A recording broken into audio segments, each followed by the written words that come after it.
See, this is the kind of stuff that happens when you go out in public in front of a Dairy Queen and start bringing hammers and crap. It really turns the civilian citizen voting people who elect people that make laws like gang enhancements. This is what happens when you have a big brawl in front of Dairy Queen. Now, this is freaking like ice cream and you have kids. What were they thinking is what I ask myself. Now, I get it, man. I really do. The super supporters out there are like, oh, man, you're always picking. How can I be picking on somebody whose actions was stupid? It was idiot stuff here. You just don't do it. You know, we'll be talking about that later in the deeper dive, which you can see over on the Motorcycle Madhouse podcast, as well as on our YouTube channel and all that good stuff, Motorcycle Madhouse. But let's go into what I am talking about right here. Two Hells Angels were sentenced for racketeering and attempted murder. Yes, attempted murder. Goes on to say they were sentenced, David Woodall, 47, of Fayetteville, North Carolina, and Jason Lee Hathaway, 48, of Indiana, each previously pled guilty to violent crime and aid of racketeering, attempted murder against their principal rivals, the Pagans. Now, on June 10th and June 12th, the court sentenced them both to 51 months in prison for Hathaway and 57 months in prison for Woodall. Now, according to the court documents and evidence presented in court, the HAMC is transnational, blah, blah, blah. But let's get into the meat of it here. On July 22nd of 2023, wow, it took them 3 years to get this done. Hathaway rode on his motorcycle into a Dairy Queen.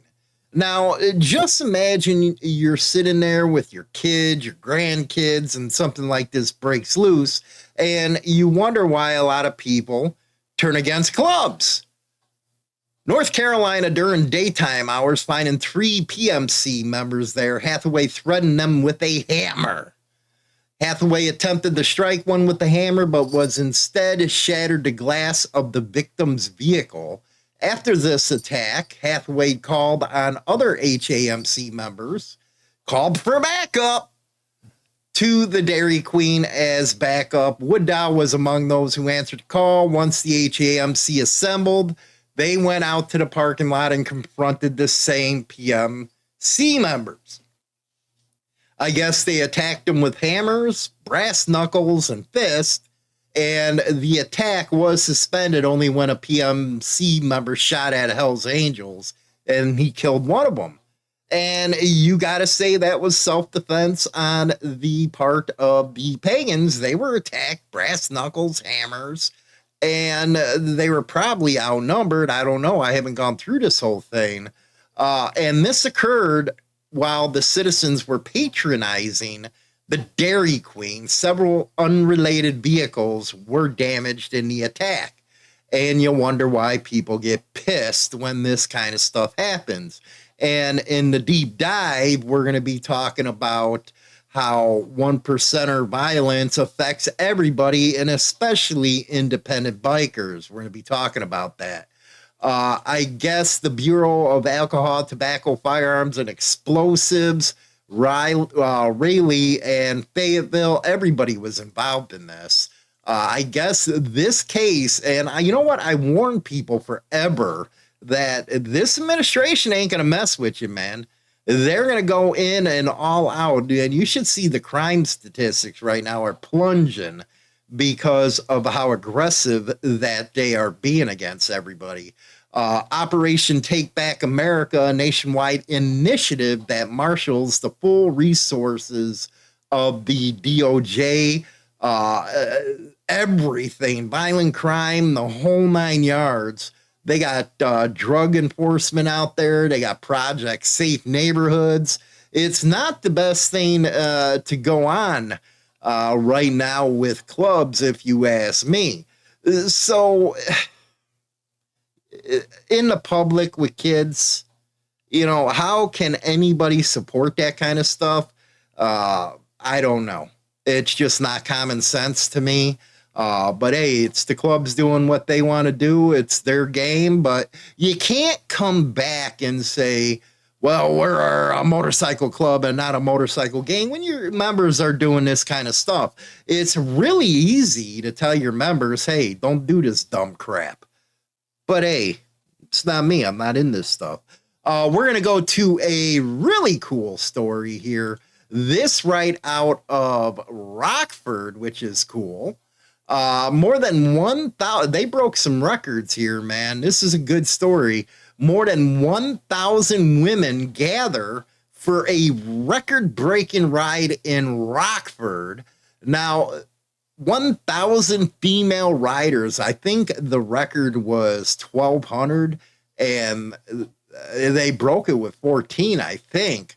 This was held, Get Your Groove On, at 2026, the largest women's motorcycle event in the Midwest. It was held at the Hard Rock Casino. It's a decent casino. It's, you know, not the best, but official head count was taken before the ride took off. The Midwest women riders drove off to set an Atlas world record, largest simultaneous gathering of female motorcycles.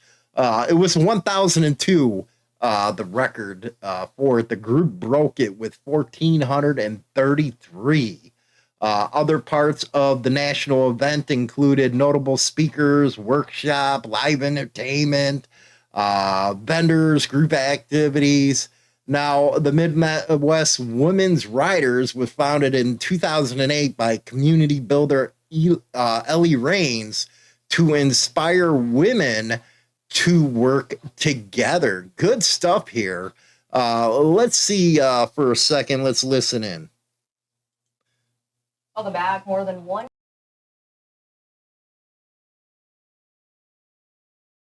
Record-breaking moment. Listen to this. Yeah, this moment happened over the weekend, currently as part of the Get Your Groove On 2026. This is the largest women's motorcycle event in the Midwest. This Midwest women riders set the Guinness Book World Record for most females riding at the same time. The current official record is 1,002 female riders according to Atlas World Records, and this group today broke it with 1,433.